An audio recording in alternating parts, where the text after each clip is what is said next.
Wait! If that was you on the phone and you on the bus, then who was flickering the lights?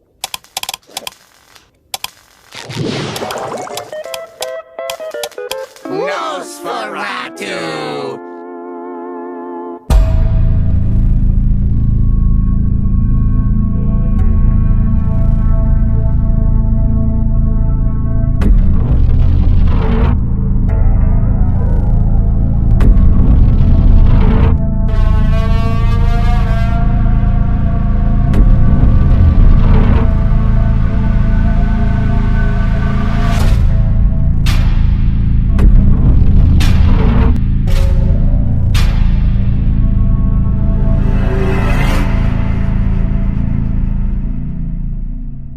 Hey guys, welcome back to the Blood and Black Rum podcast. I'm Ryan from Cultsploitation.com, and I'm joined with my co-host Martin. How's it going? Doing pretty well. We're into 2025. This is our first episode of 2025. So, welcome to the new year, everyone. Sure to be a blast. Same shit as always. Yeah, we took a little bit of a break actually because we didn't get a chance to record a New Year's episode with the holidays and everything. It was just busy. We were trying to get to see the movie that we are covering today in theaters, and it was just tough to try to get around to get to see that movie, to find the right time to do it. We wanted to go on Christmas Day, but it's not in the cards. But you went to a movie on Christmas Day, right? I did. Yeah, well, Christmas night, I guess you would say. I did. It's a... How was that? How was that experience? Because my wife always talks about doing it. She was like, let's just forget about Christmas. Let's just go like Christmas with the Cranks, but instead we're going to, instead of a cruise, we're going to the theater. Local theater. Yeah, we're going to local to help keep it up and running. Exactly. Yeah, which I think is a nice idea, because it's like, Mm-hmm. I mean, you always give me shit, and as we've done the Festivus series for 10 years now, not a big Christmas guy, never have been really. Maybe it's just my childhood days, but so going to a movie, pretty fine.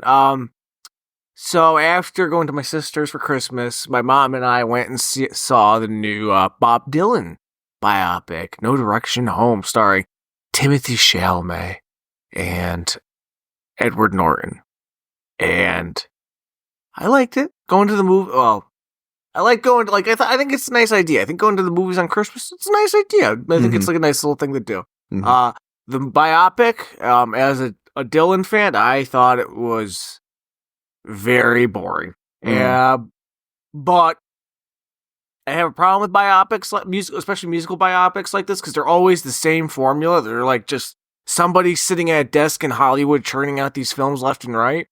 They're very just uninteresting takes and tales and layman stories for people who have like oh, I like Johnny Cash, go see Walk the Line, and it's like, wow, what a life. And it's like a lot of that's bullshit, a mix of truth and fiction. Sure. So like for me being a Dylan fan, like I didn't find it to be all that great. My mom loved it because she thought it was gospel. Bless her heart. But there were some interesting things in there. Like I said, but I'm like a 2.5 hour film with an hour of it being them play acting concerts and songs. I'm not a fan of that. Sure. Like, the only, like, really, especially when it comes to music biopics, the only one that really stands out in my mind as being something like kind of original and great from the past, 25 years is, Ray with Jamie Foxx. Ray's a great film. But most of these are the same, and I'm pretty sure the guy that did direct No Direction Home also did direct Walk the Line. So there you go. Just watch the Dewey Cox story. Walk Hard. You'll get the gist. But sure. Yeah, it is a nice idea. Now I would have rather gone to see the movie that we're talking about today on Christmas, but it just wasn't in the cards because your family celebrates Old Tenenbaum. Yeah, I mean, I would not mind going to the movies on Christmas Day. I think it's kind of a cool idea as well. I feel sorry for the dude who has to work there on Christmas Day, but it seems like a nice tradition. It's kind of a cool little thing that you and your family do. How many people were there? Was there a lot of people there or no? Well, because it's our local theater, no. But there were people in there. There were like Sure. 8 or 9 of us, Okay. which is All a right. pretty good showing, you know. Yeah. In our theater these days, so Yeah. So people do it. Yeah. I mean, and and we went at 7:00, so it's not like we went for the matinee. So that like it's I think that's like even if you do it like as like a nice little wrap up to Christmas, like you did your present opening, you spent your time with your family, you had your family brunch and dinner and whatnot. Wrap it up with a movie. That's a nice, As I like to say, by 7:00, Christmas is over. It's like you're on to it's regular Boxing time Day. now. It's Yeah, Boxing exactly. You're on regular time now. Take down the decorations. It's done. So no, I think it's a cool tradition. That's why I wanted to bring it up. And again, the movie that we're covering today, it released on Christmas Day. It's a tradition to release certain big movies on Christmas Day. No matter what, because normally a movie comes out on Fridays, but during Christmas time, if they want to release at Christmas, they are gonna put it out whenever Christmas occurs. So if it's a Saturday, they're putting it out. If it's a Tuesday, it's going to theaters. So I think it's a good idea because again, I think it just seems like with modern times, like the whole like rat race aspect of like these holidays is kind of going away. Nobody really does like super big Christmases or Thanksgivings anymore. It seems like a lot of people, don't want to deal with the hassle and the falderall that comes with it. So it's like, I can see like, it becoming like, a bigger thing. Because you know what? If it wasn't like, if the Christmas and other holidays becoming smaller weren't like a thing, the NFL wouldn't be like carving into the NBA's 20-year long tradition of, Christmas games. Like now they're like, we're going to put a fucking game on Christmas. Yep. Why not? Yeah, I think it's cool. Yeah. All right. So the movie that we've got on today, we meant to, like we said, we meant to do it earlier and before this episode, but didn't really work out. But we did manage to go to the theater and see it, and here we are today, covering it finally. This episode is going to drop actually outside of our normal schedule, which we normally release on Fridays. I'm just gonna, whenever we get it done, I'm just gonna post it. So it'll be going up very shortly. And we're talking about Robert Eggers Nosferatu. Nosferatu. Nosferatu. As we like to say. Nosferatu. I thought we were doing Gem. Shit. Darn. Yeah. It's not Dracula. It's Nosferatu. That's right. Have you seen the original Nosferatu? Yeah, but it's been so goddamn long. The only thing that I can say that's really that ever sticks in my head is the things that everyone knows that would stick in your head. Mm-hmm. And I saw it like in college on TCM, like during a Halloween block. Yep, I saw it in college as well. I remember pretty distinctly. It was my first year in college, Halloween night. And I wasn't able to make it back home. And so that was kind of a big deal for me because normally I would like do Halloween stuff and do trick or treat at my house and stuff like that. But for that year, I wasn't able to make it back because it was probably like a Tuesday or something like that. So I remember instead of doing anything else, I just sat home and I watched Nosferatu, the original. And then ended up being like, wow. That was actually a great experience. Like my Halloween was made because of that. Like what a fucking film. And I remember thinking basically like, holy shit. And I was me alone in my dorm room and it was a great experience. It was awesome. And so I have really fond memories of the original Nosferatu. So what is Nosferatu? Give us a little background. Not exactly on this version, but in general, what is, You mean the idea of Nosferatu? Yeah. Or like, what's the difference? Yeah, so Nosferatu is like sort of like, hey, let's take Dracula, but we have like a little like alternative universe of Dracula kind of thing. Generally, it's more from German Impressionism, and so it certainly does have some differences in terms of how it explores vampirism, in terms of how it envisions Dracula, and of course, in Nosferatu, though it does take on a very similar narrative style to Dracula, it is not told in the letter format, the epistolary format. Instead, it is just basically, it still has like that narrative function of exploring the trip to the vampire's castle, and then the vampire coming back to wherever he's going. So in Dracula, it's a little bit different, but in Nosferatu, he's going back to Germany, or what was Germany at the time.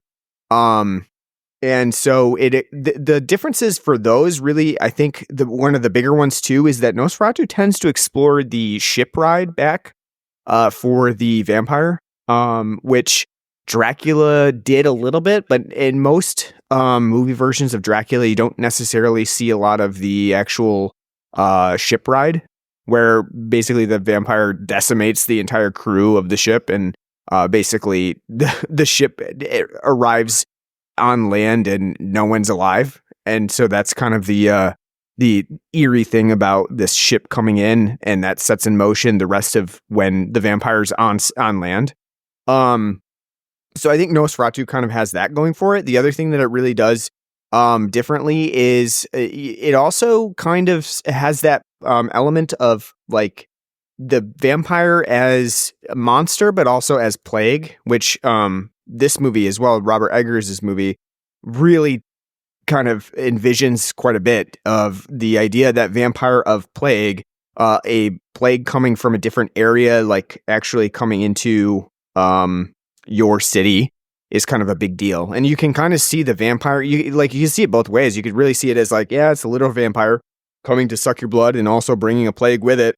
Or you can see it as like sort of a metaphor for a plague coming in, because both of them serve the sort of the same purpose. I think too, Nosferatu, one of the big things about Nosferatu, especially the Murnau Nosferatu from 1922, the silent one, is that a lot of the impact of Nosferatu is the fact that it didn't require dialogue at all.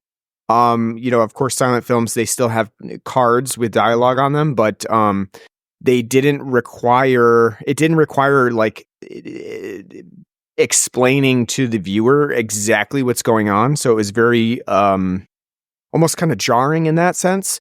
And then also it relied a lot on its soundtrack to really establish a mood to it.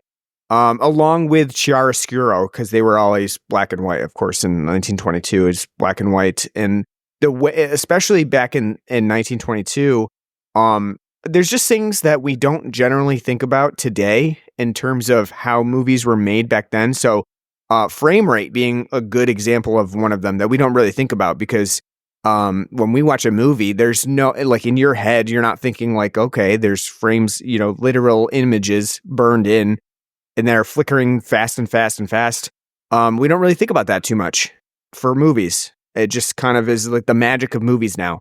But back then, frames were a really big deal. And so sometimes there was a very jarring element to how frames were depicted for classic movies, where they actually added to the eeriness of the movie, which I would say Murnau's Nosferatu really takes advantage of in terms of how it presents Count Orlock and how he kind of progresses throughout the movie, how he moves, how shadows take effect in that movie. So I would say that those are probably some of the biggest differences that I would want to point out between Nosferatu and Dracula, besides the fact that like they do share the same ideas. They don't have the same characters either. And that's partially because of like the different settings that they have. Anything else that you want to bring up that I didn't mention? Yeah, so it's, Nosferatu basically comes from the fact that they wanted to do Dracula but couldn't get the rights. Yeah. and they take their own little spin on it. And I think, to be honest with you, I think one thing, and I want to kind of tackle it now before we get into the film itself, because it's not really probably going to come up. And I would like to hear your opinion on this. I personally prefer the idea of Nosferatu for vampirism compared to Dracula. Because I think it's much more compelling to have this, a vampire, which is like a blood-sucking, immortal creature, to be a plague bringer, reviled, disgusting figure, instead of this charming, the vampires that we see, in traditional Dracula, like this, suave, debonair, Bela Lugosi, Christopher Lee, Yep. Very sexy, which again, the whole idea, like vampirism in general, it's very, it has very sexual connotations and undertones to it. It's part of the whole thing. But I like the Nosferatu idea and where they kind of take this, how they spin Dracula itself, because I think it's more interesting. I don't think the whole Bram Stoker's, Dracula version of vampirism is really, cool. Like when you play like The Witcher, like and you're fighting vampires, like the cool ones are the beastly ones that you have to fight, not Regis the higher vampires. Like, I have my senses, Sure. Yeah, even though Regis is a cool character, but like the monster itself, and I think is much more. So you're saying you enjoy like the Orlock style of vampire, who is like looks like not. He doesn't look suave. Yeah. He looks very, he's beastly and demonic and like with the claws and everything. Yeah, I could see that. I mean, I guess like what you're saying too is where Dracula's concerned. Dracula could be any older count guy, right? As long as he is in his human form. So like you get to the castle and he's in his human form, you'd be like, this guy, he looks like a mensch, right? You just, he's a good guy. And then the only time you actually know that he's a monster is when you see him at night, when he's actually done his sort of transformation. He's got the fangs and he's got, the demonic face. And so I could definitely see that. I think both serve their own purposes. So like Dracula, which you're right, they do, because one's like a aristocrat, sophisticated, sex beast that's, because when you're been bitten by the vampire, you become a vampire. Nosferatu, that style of vampirism, there's no turning. You're dead.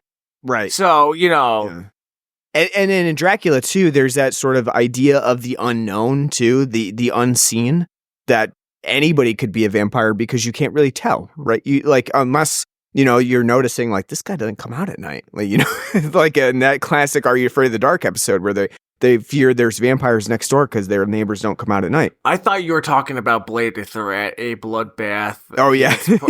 Dance party the and, rave. And sandstorms playing. With Nosferatu though, it's pretty not, it's not hidden that this guy is a vampire. It's not, like it's not like Orlock is going out to different places. He's always couching himself in shadow and, not really conversing with people. So there's definitely a difference between the two. And, there's obviously too that, especially with Max Schreck in the original Nosferatu, kind of playing a character that looks vaguely anti-Semitic. There's always been that sort of like Eastern European anti-Semitism to vampirism as well, and especially like considering the fact that like in Nosferatu literally carries the plague. There is that part of it too. So they both serve different purposes, of course. I guess it's just interesting to see who you prefer. Do you prefer like the Nosferatu vampire? Do you prefer the more Dracula-esque vampire? In terms of how much has been in vampire lore for America, we tend to prefer the Dracula version of it. Dracula's been pretty much everywhere. He's been in Hammer films. He was in, one of the main characters in Castlevania. We tend to prefer Dracula, but you know what? It's nice to see Nosferatu getting his due again here, and with Robert Eggers kind of bringing him to the big screen again. Now, lastly, before we go into the beer talk, you're the English guy. Bram Stoker, besides Dracula. Anything else worth reading? You know what? I haven't read a lot of Bram Stoker besides Dracula. I think I've read a couple others. I've read the the other short story that he wrote that was kind of lost at one time, and then I think it's like kind of related to Dracula in a way. But other than that, no, I can't really. I mean, I would say that he has had a couple of other worthwhile books, but he didn't write very many novels, I don't believe. He only wrote a couple, and like I said, I haven't read too many other works by him, so I can't really comment. But I would say that there are a couple others that are worth reading, if I remember correctly. And I think even there might have been one that was released by like just recently that they kind of found and released posthumously with support from his late family. So I think there's even like 7 golden buttons. Yeah, I think that just recently released, right? 2015. Yeah, I think that was like a found novel. I'm not even sure if it was finished or if somebody like helped finish it. But yeah, there's a couple other things that he's written. But of course, there is the Bram Stoker Award, which many people are bestowed with yearly for their horror writing. So he's definitely had a lasting effect. Dracula is a great novel as well. If you haven't read it, with the epistolary format too, and the way that it takes place on certain days. There's actually a website that you can sign up for an email where it will send you portions of the book every day that occur on that day, I think, as well. So it will take you throughout, like, I can't remember how long it is, but like a year or something, where it will just send you the portions of the book on those days. It's kind of a cool idea. But yeah, if you haven't read Dracula, definitely do so. It is a worthwhile read. It is very good. I would recommend it. Even more so than something like Frankenstein. I was just about to say, which is better? That I would definitely say for most people, who are like looking for a like quote unquote horror novel, I think Dracula would be a much more engaging read than Frankenstein. In my opinion, I don't actually find Frankenstein is good. I do enjoy Mary Shelley's writing. I don't think it is. If you're looking for straight horror, I don't think it is as good as Dracula. So, all right, let's talk about the beer that we have on the show today. This has actually been a long time coming. We've had these beers for quite a while, and we've kind of saved them for this episode. So we recently got a big name in beer in our area. Treehouse Brewing has moved into the Saratoga Springs area. They are opening up a new brewery / tasting center. And right now they are not doing any other, like, they're not open for beer bar, anything like that. Tasting room is not open. But they do get cans, and I believe they're probably just shipping these cans in from another location like Charlton. But they're getting cans, and they're selling them as a service at this Saratoga Springs location right now until they can officially open. And so we were able to snag some cans from the new Treehouse Saratoga Springs location. And so we got a bunch of different cans, but we wanted to say, because both of us ordered different things, but we happened to both order one of the same beers. So we decided it made sense because I don't think we've ever had Treehouse on here, have we? Have we done? Oh, we did one, I think. We did that lime, lime Pilsner, I think. And we've done the Oktoberfest. Oh, yes, that's true. We did the Oktoberfest as well. I forgot about that. But this time we wanted to do a beer that they recently released called Your Most Cherished Future Memories Are Happening Right Now. It's a mouthful, I know. Yeah. I've constantly forgotten the name of this beer. I just call it something like Your Memories or something like that, because it does something cherished. Yeah, it does have a crazy name, but yeah, we wanted to do this one. It is a double IPA. It is brewed with Riwaka and Citra hops, and that's right, Riwaka, New Zealand hops. And this one is extremely good. I want to say, like, in terms of double IPAs, Treehouse always makes a really fine double IPA. There are some haters now for whatever reason. Why? Where exactly? What are they complaining about? I don't know. Oh, there's people It's too crisp and smooth and delightful.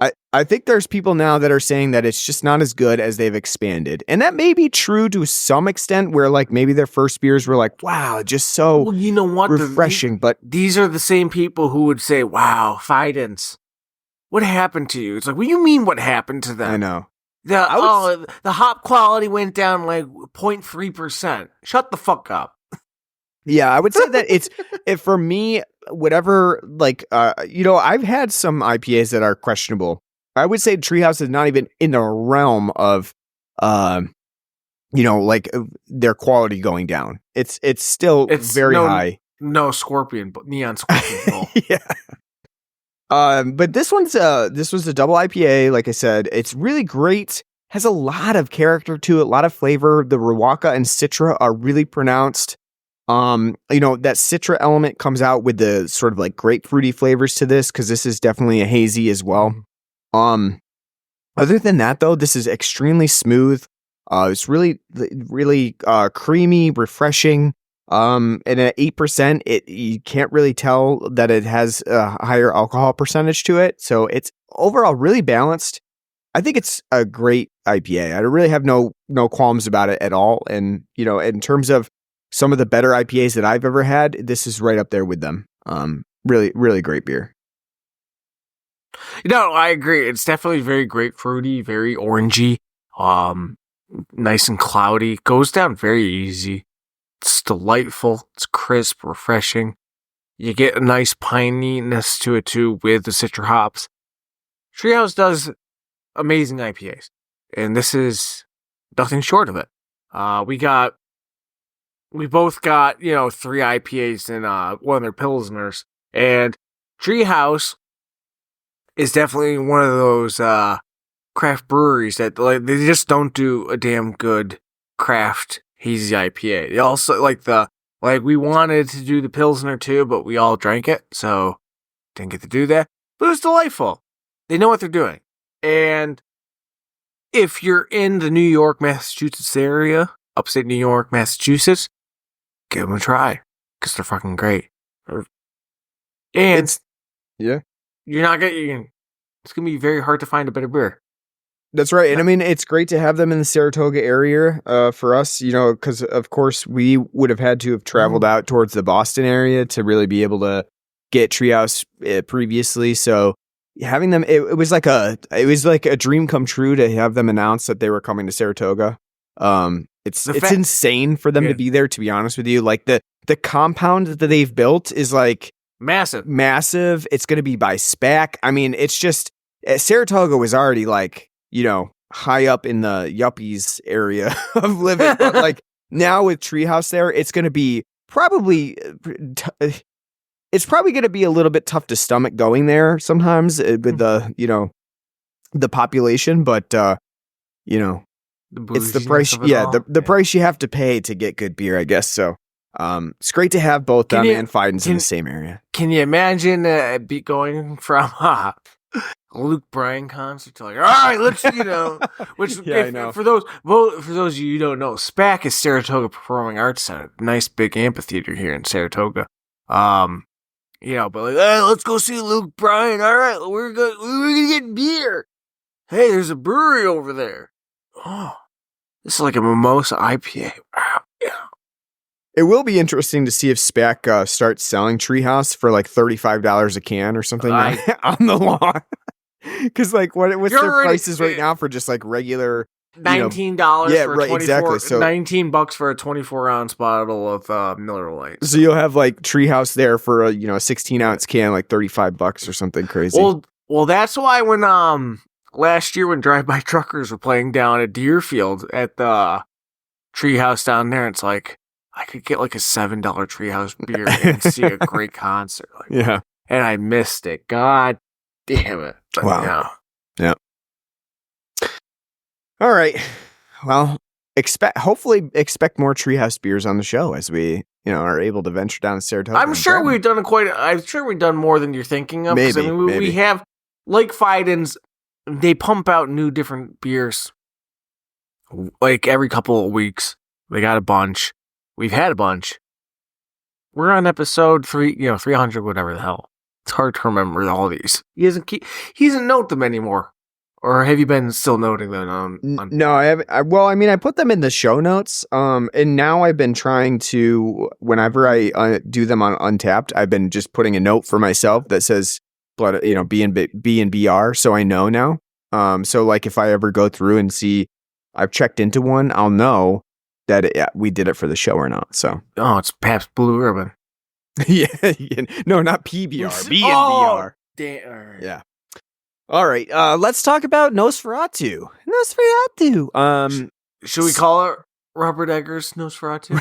Yes. Has he earned that title yet? He doesn't. He doesn't insist on it, I will say. So he should, though. He should insist. Because you know what, Robert Eggers is. And granted, I've only seen this in The Lighthouse, but I do. He's only made 4 films, and I have wanted to see The Witch and the Norseman. He should. Well, his name is on the poster, but he should really insist on doing that because he is an auteur. He has a style completely his own that's unique, and it's kind of amazing when you think about it that a studio was like, yeah, we'll bankroll this. Mm-hmm. Mm-hmm. Because it's so. We may as well talk about it, even though this is a great film. It's so out of the wheelhouse of what Hollywood's expecting to be something profitable. It's not a comic book movie. What are you doing?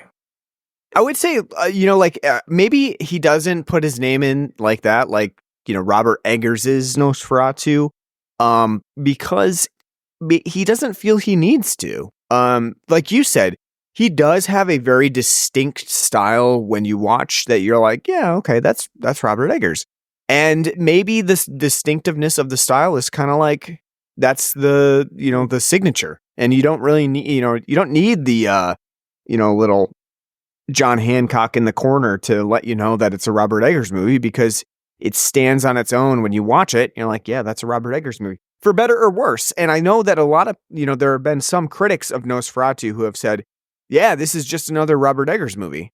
That would be like saying, sorry to interrupt. No. Like to think of another auteur that we both like when we've done films on here. That'd be like it's another Wes Anderson film. It's like, yeah. That is a criticism of Wes Anderson that he gets often as well, is that, yes, it's another Wes Anderson movie. Which I think, we've talked about, and we've kind of, when we did our episodes on some of the newer Wes Anderson movies, we kind of talked about how, he's always doing a style, but also revitalizing that style and always kind of, pushing for something else within that style.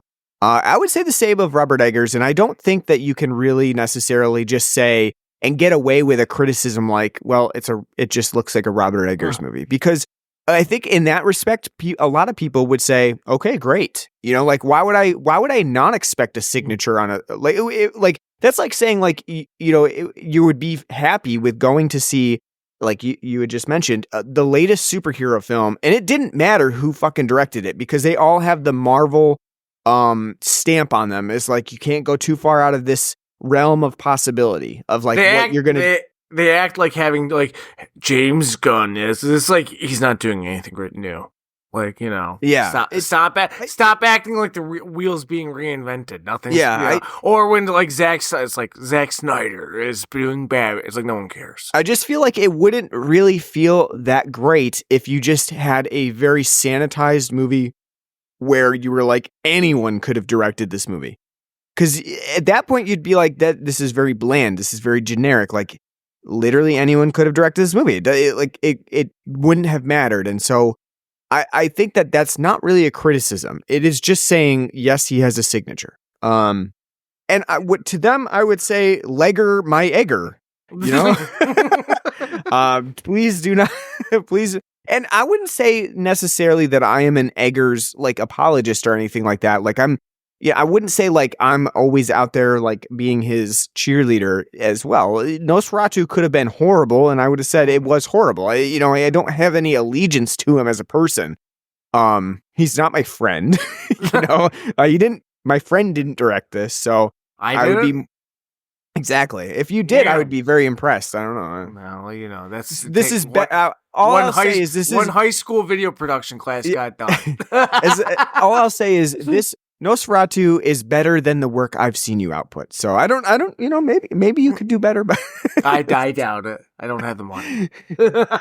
but anyway, like I don't think it's really a criticism. However, I will say that watching Nosferatu, I did get the feeling not that it was just an Eggers movie, but that he didn't do a lot more with Nosferatu than what we would have expected from a Nosferatu film. And in that, I mean that this film has pretty much a point for point kind of remake or, you know, imagining of Dracula as Nosferatu that I could think of. Like there's a couple change ups in here, and we'll talk about some of the things that Eggers does that he puts his signature or spin on. But I would say that, you know, as a film, Nosferatu kind of plays out exactly as you would probably expect a Nosferatu movie to do. How do you agree with that? Would you say that that's how you felt too? Yeah, no, it's again because Nosferatu itself is a retelling and reimagination of Dracula, Bram Stoker's Dracula. It's pretty faithful to the book and pretty faithful to Nosferatu itself. So I think where the intrigue comes from, and I think where Robert Eggers totally lends it, is the fact that when people think of Nosferatu, they think of the original 1922 version, the German version. Mm-hmm. It's a silent film. Mild effects, mild, things.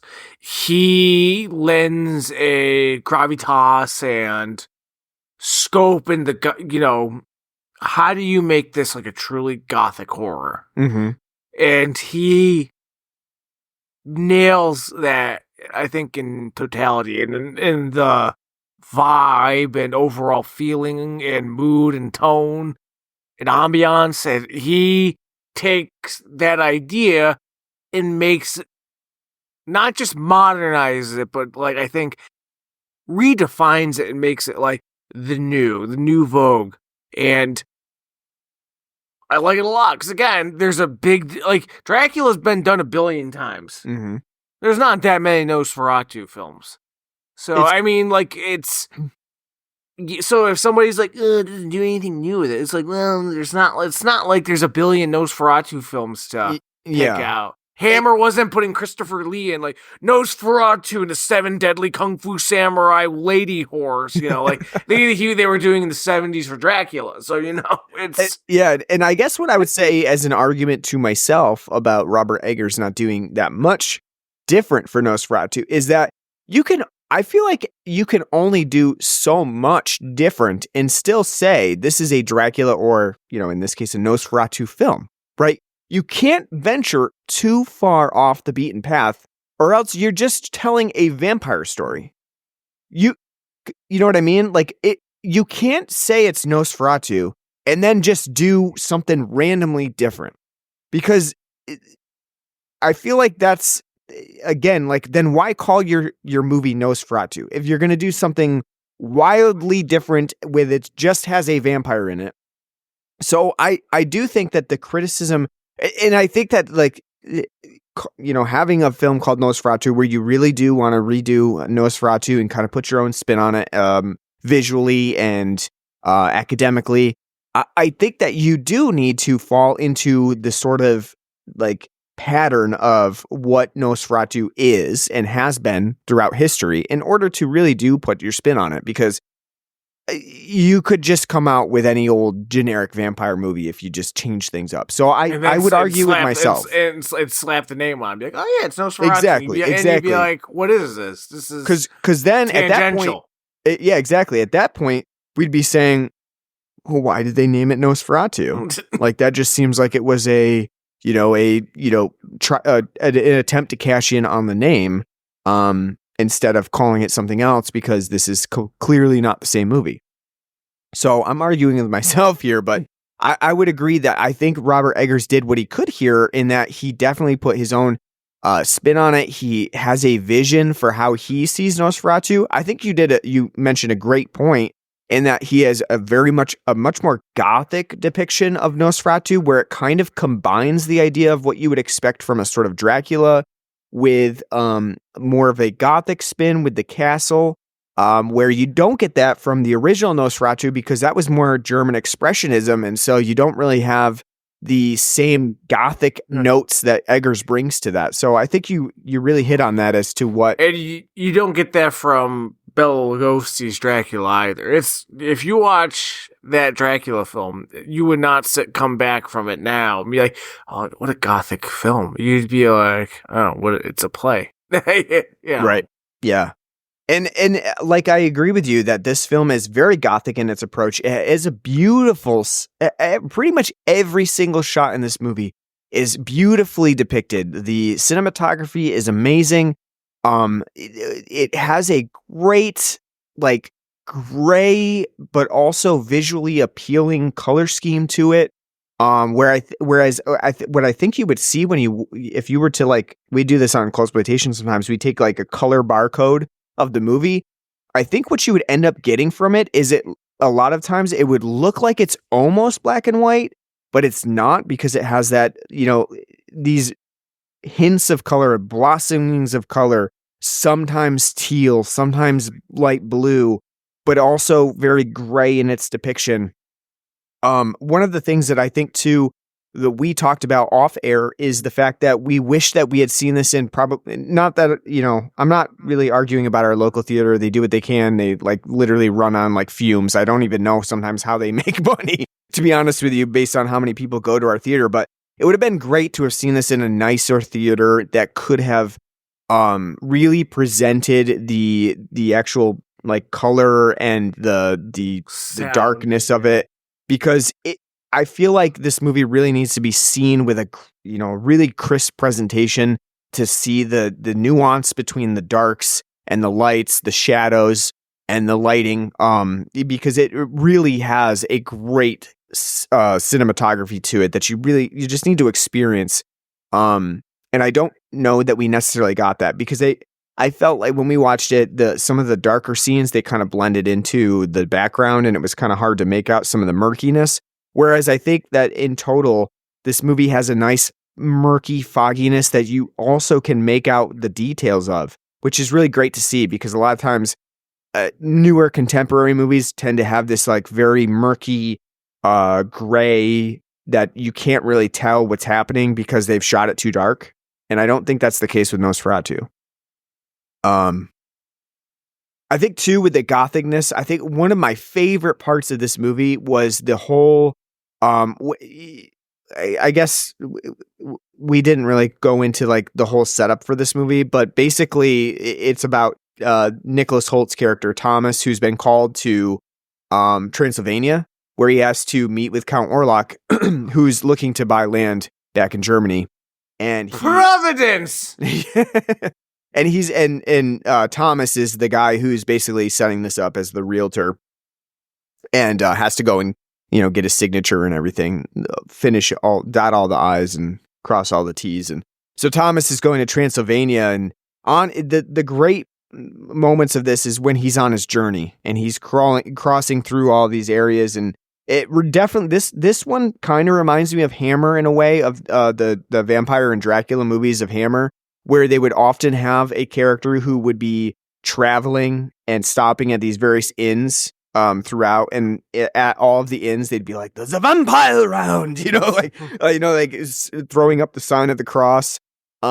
This movie is not so overstated as what Hammer would often do. It's very understated, but you have that great scene where Thomas sees the Virgin being carted around on the horse, and then they murder a vampire right in front of him.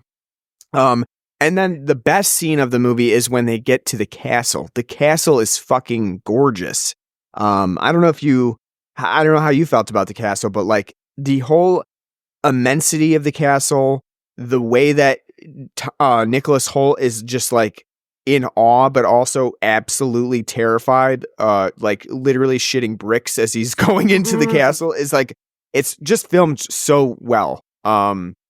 Yeah, no, and it gives it, and Eggers gives it a dreamlike quality to it, because the whole, when he's in, in Romania and Transylvania talking to the locals, and they're talking about the vampirism and stuff, and they're like, don't go to that castle, there's nothing but trouble and demons, and if you see his shadow, stay away, because the shadow, captures you, and you're entranced by it, and you're going to, be taken in and fall into it.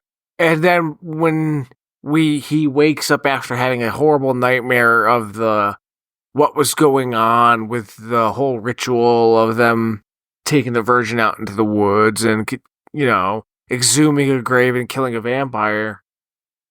He wakes up, and we're to assume, it was all a horrible dream, but, it was reality. And as he's walking around this village, he sees no one's around, and he's like, I gotta get to this goddamn castle.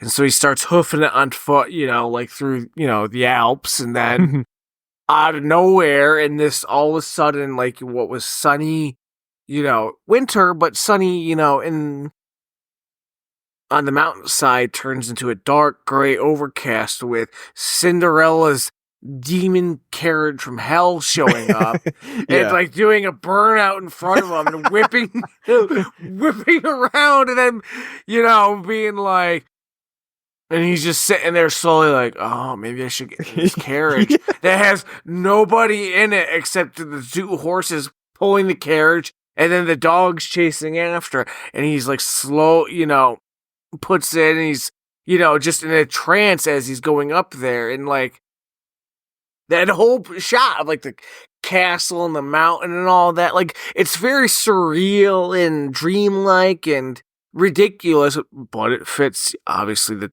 tale of the film, and it's a really good part. That whole bit, the whole part where he goes to that village, to try to find lodging before going up to the castle.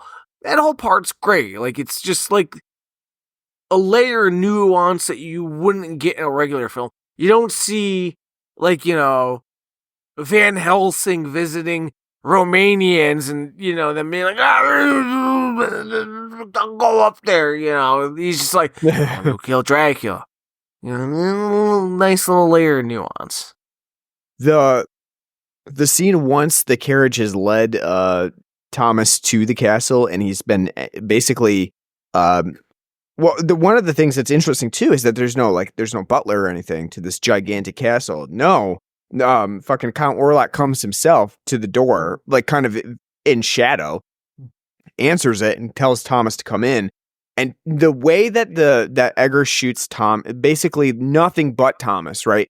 Throughout, they could be shooting so much other things. They could be shooting wide shots of the castle exterior, or the interior when they're at dinner. They could be shooting the table, the food, intercuts between Thomas and Count Orlock talking, but they don't. Eggers chooses not to. He chooses to really focus on Thomas's face, with Nicholas Holt's character basically almost crying in the way that he's so terrified.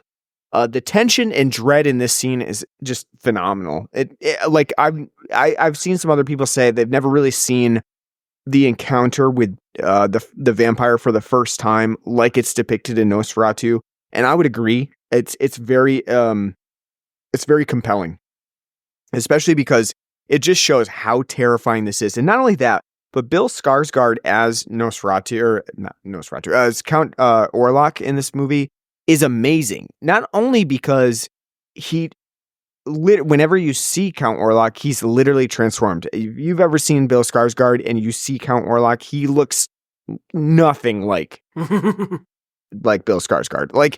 And even better of a transformation than when we see Bill Skarsgård in the It movies. This is if you didn't know it was him, you wouldn't know. You'd have no idea. You would think it was Waluigi, because this is a pitch perfect representation of Waluigi. With that mustache. But I think that, that whole scene where you initially get those very, very fleeting glimpses of Count Orlock from the side or profile, just all around really great. Mm-hmm. Just sets up that very, very dark, very cold, bitter dread that this movie has throughout as it like runs through that. Once you've met Count Orlock, there's no real light to this movie after that. It's all dark and brooding from there. How do you like Count Orlock's mustache? I like it. I think it's he would. I kind of envision if Count Orlock had not been turned into a vampire, if he wasn't a vampire, an ancient evil spreading the plague, I feel like he would just be a really good firefighter. He'd be on ladder 42, really fighting the fires. He'd be the one putting out those flares going on in California. That's right. No, I don't mind the mustache though. I think, it's been a really long time since I read Dracula, but I read that's lore appropriate that he has the mustache as well. I love it. I mean, not just because I love mustache now, but I mean, like, who cares? Like, if he had a long beard, who would give a shit? Well, there's something to be said too about a dude who is like, obviously monstrous in all other regard, but he's like, I can grow a goddamn good mustache, so I'm going to do it. Listen, I'm not going to win ladies over, by looking like this, but my womb broom's going to get, Exactly. Get me to the finish line. There's something to be said about that. Like, the man has confidence, okay? Does he have a terrible case of scoliosis? Yes, he does. Does he have ridiculously long, grotesque fingers with fingernails? Yes, he does. Does he groom his mustache? Very appropriately. He does. Yes. What are your thoughts on Count Orlock's penis? Count Orlock's penis is imposing, as it should be in that one scene where we get to see it. Fucking dangling about. Yes. I do love it though, because it does make sense. Like, Dracula's going to sleep in his fucking full tuxedo. Yeah. Here, he, of course, what does Count Orlock do? Yeah, he strips down to the nude and he's got his, his testes and balls hanging out. Okay, right? Like, that makes sense. I can't believe people made such a big deal about it. I mean, like, most of these people probably played Cyberpunk or Baldur's Gate or something. You're doing your character creation. It's like, pick your pussy or cock. It's like, his penis is flopping about for 3 seconds. No, I mean, it's like, again, I find it wholly appropriate that Count Orlock is, not, in full attire as he goes to bed. Nobody does. People who sleep with their clothes, like a mass amount of clothes, you're psychopaths. Right, exactly. It's like going to bed with your shoes on.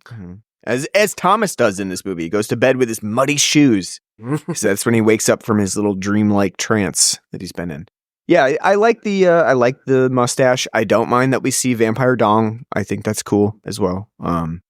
It's Robert. It is Robert. And again too, we see more than enough female nudity as well. Lily Rose Depp. She has a few topless scenes. There's the Virgin on horseback. She's completely nude. So it's only fair that we see some vampire dong. Hold on. How dare you? She's so virginal, her hair perfectly covers her nipples up. It's true. Don't you love that in not just cinema, but in like media in general? Your boobs are out, but your hair's like covering the hair's covering the nipple. Yeah, your nipples and areolas. Ergo, it's like the Eve complex. Your boobs aren't out. Like, Yeah, it's the Eve complex. Yeah. Okay, so I think we. Well, let's say. Go ahead. How do you? What do you think about the film's sexuality? Do you think it's too? Right. Do you think it's too sexual? No, I definitely don't think it's too sexual. I think that it's interesting that, and actually, so you brought up a good point earlier on that most vampire stories are inherently sexual. There is a sexuality to them, whether the film actually addresses it or not. So sometimes films are all about sexuality. Yes. Like Interview with the Vampire is very much about sexuality, whereas Dracula in its original format is not really too much about sexuality, but it does have that idea. But the idea of sexuality in terms of vampirism does make sense, right? It is about a master and their slave in most contemporary viewings of vampirism. In this case, this movie kind of takes that idea of because we don't really have the whole turning point of vampirism in Nosferatu. There's really no turning to it. It's more like this movie has more of like a Beauty and the Beast style romance of like Lily Rose Depp's character is like, Thomas is kind of boring. You know, like I love Thomas. He's kind of a boring dude. Well, even before that, she's so lonely that she calls out, and he reaches her and fulfills her loneliness, and basically you get to see her get fucked by a ghost for the first 4 seconds of the film. Right.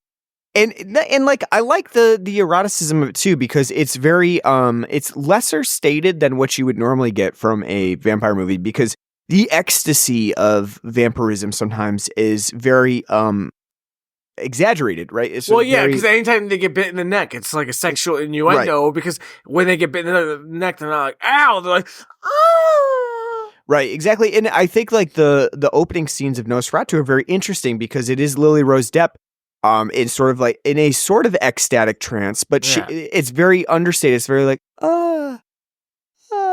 you know, it's very soft, and I like that about it. It wasn't like Robert Eggers was like, go wild, like, you know, the biggest orgasm you've ever had. It was more like, you know, very understated, like, and it does conjure the element of like, is it pain? Is it pleasure? Is it somewhere in between? And it seems like, and I think that the film really does make it a good, you know, like kind of puts it in a perspective that it is both in some capacity. It is both pleasure and pain, and it's hard to describe which it is. And I think the movie kind of brings that up again and again throughout. It's like, does Lily Rose Depp's character Ellen really want the vampire? No, not really, but sort of. Right? There's like a, you know, and again, there's sort of like, is it like a Stockholm syndrome thing? Is it like the vampire who's now kind of put her in a trance and is like, no, you will like it. Like you're going to. Or is it more so like she wanted something more and it was sort of an accident? Like, I wanted something more and like, oops. This is it was I was asking for. I was asking for this and I got this. You know, it's like, oops, all plague. Sorry, you know. Well, it's funny too because the whole idea of like, you know, when he shows up, like, if you don't love me by the night of 3, I'll kill everyone. And he gives her like a Christmas Carol sort of thing. Yes, like, yeah. There will be 3 visitations from this vampire. But he's also like, it doesn't count if she doesn't say she loves me, and it's not genuine and from the heart. She has to want it. So it's like, there's sort of like vampire rules that he like Count Orlock just kind of made up on the fly. It's like sort of, I guess maybe like, it's it's not hot if you say, oh baby, baby, but you don't mean it. Like, you know, it's sort of like the she loves me, not of like a flower, you know. He's like pulling the petals off. But yeah, he does kind of like make up some rules like 3 nights I'll come and it, like you'll be in love with me by the end of the 3rd. And but I like the eroticism. I don't think it's too much, like you said. I like the fact, I guess I don't know if I like or I understand the fact that later on, you know, it sort of sets up this cuckolding for Thomas, who she's basically later on, she has to kind of explain it to him. She's like, yeah, remember that guy you had to go and visit, and he like, you know, wolves were chasing you, and he was sucking your blood from your chest and stuff, and then you almost like froze to death by jumping in the water. Mm. Yeah, I might have done that. I might have called to him for that, and then, you know, he's basically like, I can love you harder than he can. And then they have, you know, very hard sex where he's just like pounding her. And she's like, yes, give it to me. Show him how much you love me. Well, I think, see, that part I think is Count Orlock's possessing her. Mm. Because she's like, you know, saying like, you know, what's going on? This, and all of a sudden she's like, you don't love me. You never loved me. You won't deal with what's going on. He's like, no, I'll do anything for you, and this and that. And then when she, you know, she's saying every vile thing that she can to him. And again, it seems like a possession more so than her stated feelings. But as soon as she says, you're not as much of a man and lover as he is, he goes from being caring and just fucking whips his dick out and fucks her. Goes to Pound Town. Yeah, goes to Pound Town on the Ottoman, and it's like, one, you got hard pretty quick on that one, bud. A little weird. Regardless, but I mean, too, like, that it's like, it is, I think, a statement that Eggers is blatantly putting in there about, like, masculinity and, the feminine role. Totally, because, I mean, again, there would be no need to put that in there if it wasn't, that level of ego in there. Right. Especially because, Count Orlock's this beastly, ugly piece of shit. Thomas' son is a man. But, it's that part of the film is brief, but there is definitely nuance there. And I don't think the film totally fully explores that, because again, it has moments like that, but I think at points it's only surface level, because again, there's no like comeuppance or like revelation that Thomas has after that. Mm-hmm. I mean, like, we're overall statement on who he is as a person, because kind of what he does, I mean, not kind of, what he does is essentially is rape. Because he's so, butthurt that she says, you don't love me as much, and again, from the way I kind of viewed it and understand it as watching it, maybe it's different for you or whoever else. It seemed like in that moment when she's taunting him and trying to goad him, it's not, for her to get her rocks off. It is a Orlock trying to goad him into doing, something. Yeah, I mean, I guess I think you could see it both ways. I don't know necessarily if there is a right answer to that, or if it's kind of left up in the air. Again, throughout that time, she has been possessed. She has been kind of in a trance-like state. Lily Rose Depp gives a great physical performance. Mm-hmm. She is, constantly very physical. Like in that possession state that, Exorcist believer could have probably learned from. No. They don't need to. It's Blumhouse. I think, too, that this, again, what you said about the femininity and masculinity of this movie, I think leads us a little bit to the differences that Eggers brings to Nosferatu, in that Lily Rose Depp as a main character is very much the stronger female character of this, even though the film often depicts her as being raving mad, hysterical, the common tropes of a woman at this time that would Hysterics. Be considered. Yeah, exactly. She'd be considered, just basically completely off her rocker because she is not managing the situation well, and she's just crazy. And in this movie, they basically bring the doctor in, and the doctor's like, you know what I think we should do? Ether. It's just, she just keeps talking and it's annoying. So like, let's just have you thought about Lord? Just pop her out, and of course that's not nice. Really... What the good doctor doesn't have the ether rag at the ready? Just shut that up. Yeah. And I like to, it's not just the doctor too, but it's the other guy that's Thomas's friend, who's basically like, Friedrich. Yeah, he's just basically like, you know what? I've taken all I can from this bitch. Just put her out. She's ruining my cigar nights. Yeah, cigars, and we're trying to have a good time here. And how can I sample my whiskeys and my single malt Scotch blunts if this bitch is writhing in agony? I would say that, it's not necessarily new that women were, especially in contemporary films. We do have a lot of movies where they kind of treat the way women were clinically diagnosed and treated as, obviously the ridiculousness that it was back then. You mentioned a good thing in the theater too, is like, where's the leeches? There's just too much bad blood in her. They've just got to draw it out a little bit. But I think that Eggers is definitely commenting on that as well in terms of, both how females were treated at the time for their clinical diagnoses, as well as how men were expected to act.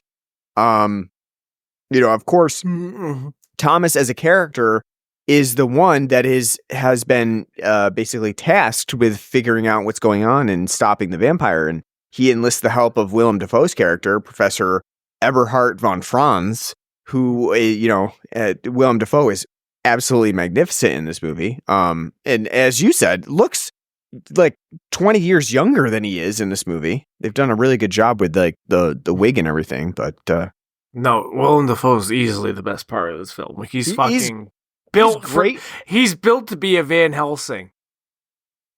I would say that we don't get enough Willem Dafoe. Would you say that? Yeah, he's introduced in this quite late in 20-minute film, like an hour and 20 in. So yeah, and at the time too, it's kind of sets him up as you said, the Van Helsing character. He is sort of like at both the same time, he's sort of the voice of reason, where he's like, stop fucking drugging this woman. Like, it's not helping. But also at the same time, it's very chaotically crazy, which I think Willem Dafoe does very well. He poses the question of like, because we have the doctor and the science, and though he's a man of science, he's also bringing up the question of like, but what if that's not enough? What if, there is this supernatural to deal with? And I think that's really cool, because again, like, the whole, when he's talking to the doctor and Friedrich, and he's like, stop giving her ether, let her, and they're like, but she'll writhe in agony and be a bitch all night. And he's like, then so be it, to figure out what's going on, you have to let her be able to speak, It's great. But what I do love, too, about the whole idea that Eggers brings to Nosferatu, you have this Van Helsing-esque character, Willem Dafoe, Thomas as a character. They all set out and they're like, you know what? We need to kill this vampire. Like, we're going to be the ones to kill this vampire. We got to go out. We got to find his body. We got to stake it. We got to cut off its head, do whatever we got to do to kill this vampire.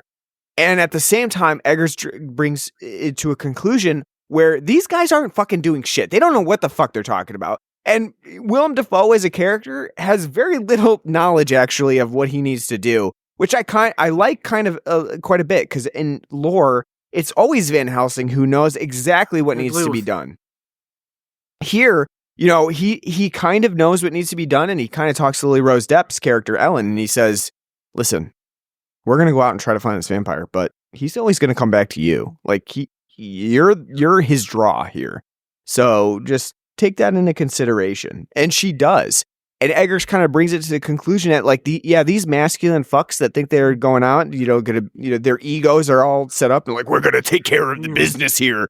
Going out on sort of like a manhunt. They're ineffective. And quite literally, Thomas comes back way too late, as Ellen has already been killed by Count Orlock, and Count Orlock has already been vanquished. And it's a great moment, I think. It's a great moment for this movie to show Ellen in control. She has, she called to the vampire came, and she took control and was able to completely annihilate it. And I really like that idea for Nosferatu, that it wasn't up to the man to go out and like stake the vampire and finish business, which is a huge change up from, Dracula and Nosferatu as a whole. Because it's always up to, Jonathan and Dracula to go out with Van Helsing and stake the vampire. Yeah. I think it's great. It's great for this movie. Definitely well said.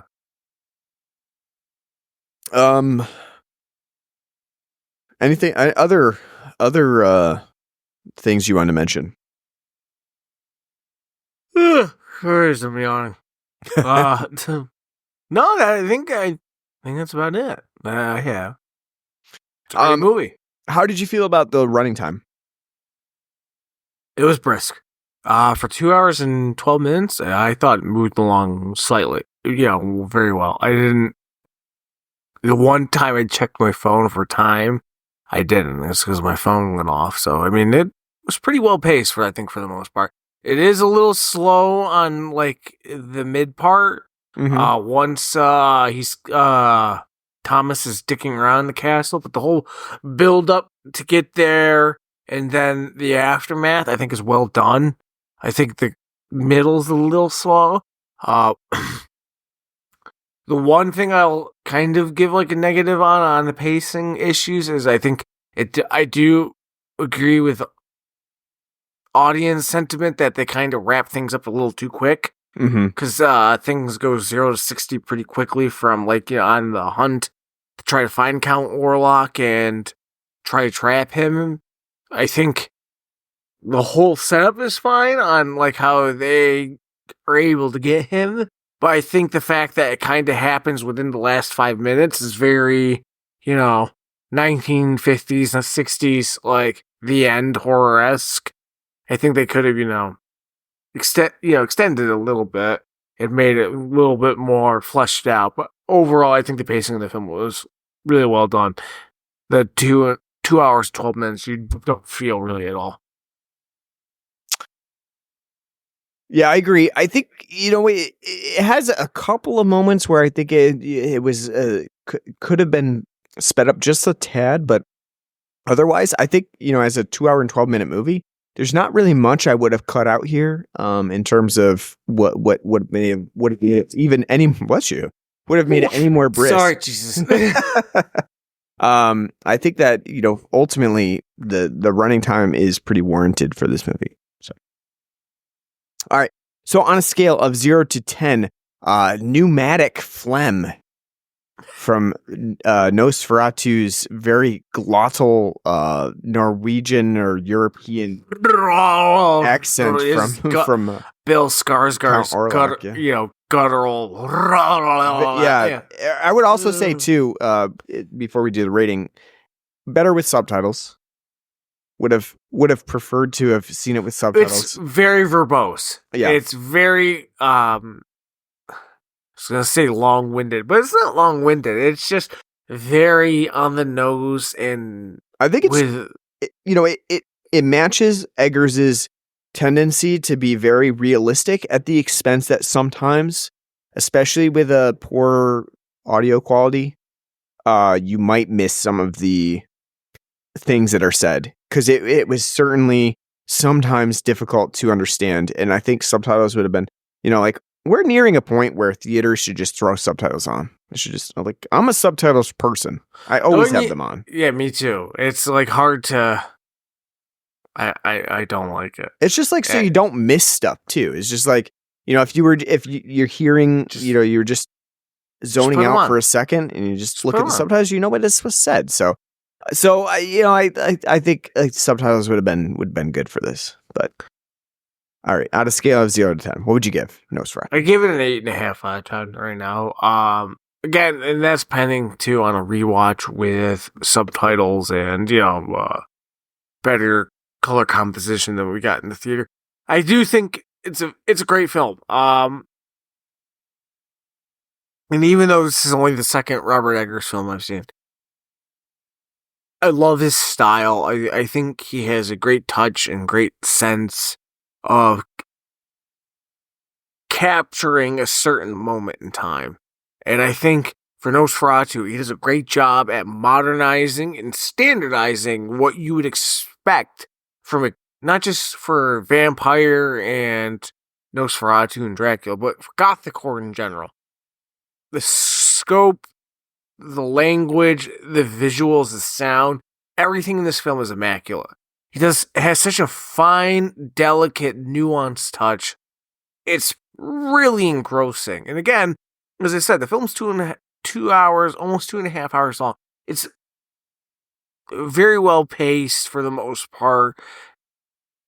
It takes the story of Dracula and Nosferatu, does it beat by beat practically, but adds more things into it to give it more nuance, more modernization. It's well done. Willem Dafoe is terrific. Absolutely stunning. Lily Rose Depp, great as well. She is a great heroine in this film. Bill Skarsgård is terrific. I think he does an unbelievable job as Nosferatu and just kind of set a gold standard for, if you think he's really great as Pennywise, watch this and you'll be like, why did I like Pennywise? Robert Eggers really does a great job here. I think 8.5 out of 10. This is a terrific film. I can't wait to watch the rest of it, The Witch and Norseman. I think it's a joy to see this in cinema today. Because again, as something that we kind of critique and give out about constantly is what we do in a more modern film is the fact that they're very shallow and hackneyed and so unabashedly looking for a profit. Like, again, as great as this film is, it's hard to see that they kind of greenlit it because it's such an uncertain commodity for Hollywood with a film like this. Because when you read the negative reviews for this, I don't understand. I mean, obviously there's going to be negative reviews, but I don't understand like how you can arrive to that conclusion, and the fact that those reviews are even out there, makes me surprised at a film like this, like that. A producer's like, yeah, go for it, bud. Do what you gotta do. But 8.5, probably if I rewatch it with subtitles, probably 9. But right now, it's the way I'm feeling right now in this moment, 8.5. Yeah, I'm going to agree with you. I'm going to give it an 8.5 as well. I think this is a really good movie. I enjoyed it a lot. I have, stopped to think about it here and there as I've sort of just been going about. We saw it probably almost like 5 days ago. Yeah, I've been thinking about it ever since. And certainly, it is a movie that I think I want to watch again very soon. I feel like I need to. The theater experience was, subpar for us. And I just want to experience it again. And I think that's a testament to what Robert Eggers has put on screen. It is very compelling. I think that it has a very unique element to it of dread and tension that I don't know that we get from many other movies. I think that it has a great cinematography to it that sets it apart. We didn't even talk about the fact that it also has a very, obviously noticeable Murnau reference with the actual Count Orlock claws that are crossing the screen with shadows, as he's making his final a visit to Ellen. So I think it does a lot of things well. People will comment that this seems to be Eggers doing Eggers and, not bringing a whole lot to Nosferatu. And I would say that may not be the case in terms of of course you want him to do Nosferatu. Otherwise, what's the point of naming it that? But also he's bringing a lot of different things in terms of how he has been, how he sets the actual script up, how he is doing the cinematography, how he's changing up sort of the German expressionism of the time. I think he does enough differently to make it warranted, to make it his own. And I really enjoyed it. I don't know that we've necessarily seen another horror movie quite like Nosferatu, especially one that released in 2024. So I think it's really, really well done. Can't wait to watch it again. 8.5 out of 10 for me. All right. It's our coverage of Nosferatu.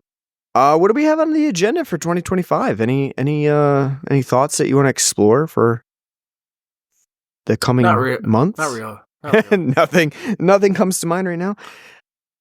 Yeah, I don't know. I don't have anything in particular that I want to do right now. I think we just need to do more jelly this year. There's a thought. More jelly, more creamy. Go back to the roots. More Poliziotteschi. That too. Maybe we review The Penguin. I've been watching it. I'm 6 episodes in. I got 2 more to go. It's great. I love it. Very good. But Sarah was asking me, my wife was asking me last night because she was hearing me watching it. She was like, "Are you watching The Sopranos?" And I was like, "No, but it could be." Might as well be. Yeah, might as well be. Colin Farrell as the Penguin looks a lot like James Gandolfini's, Tony Soprano. Yeah, not only that, but like if you didn't know that the Penguin was in Batman, you would just think that this was any old fucking, mobster. Not that that's a bad thing, but like it doesn't really have much superhero element to it, or comicness to it. So, which in my opinion is a good thing.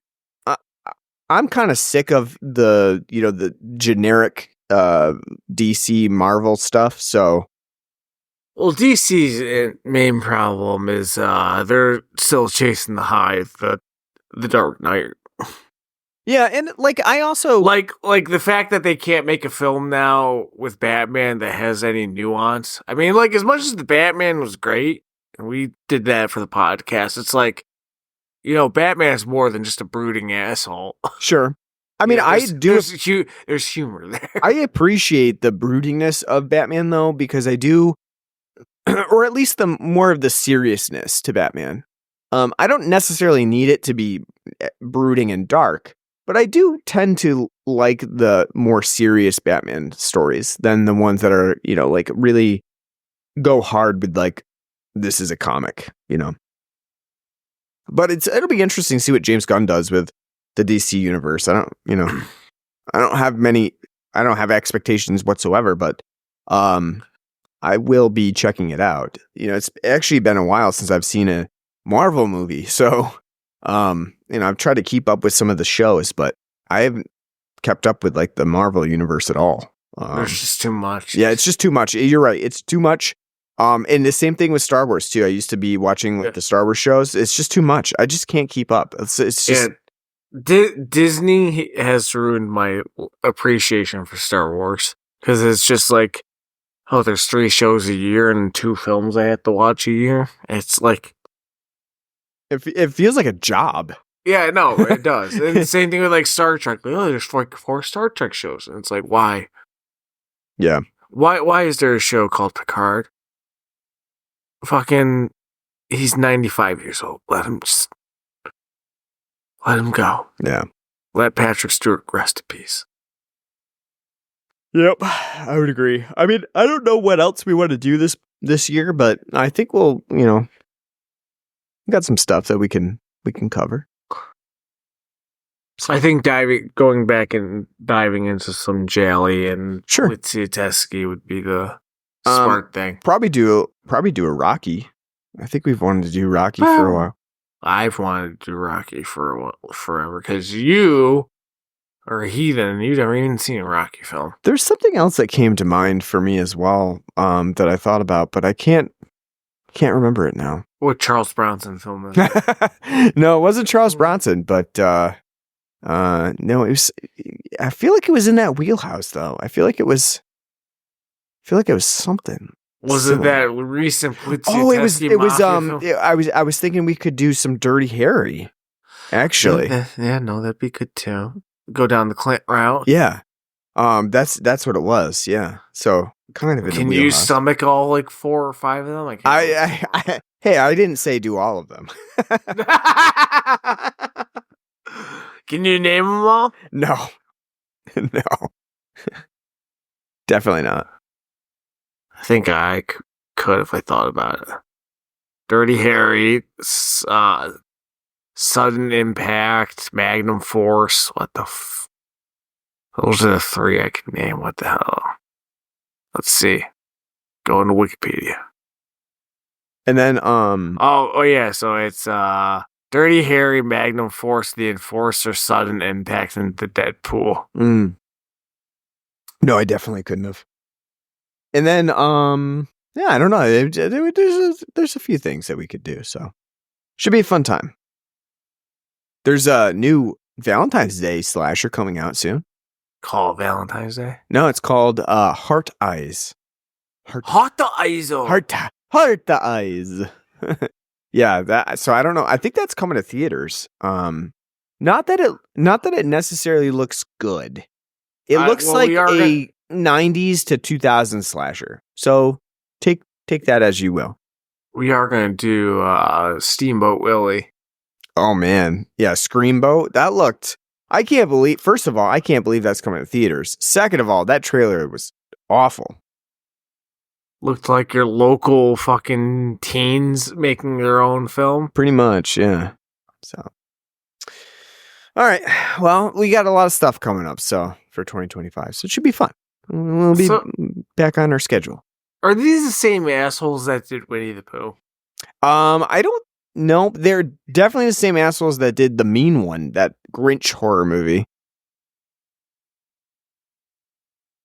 I just don't get it. Who cares?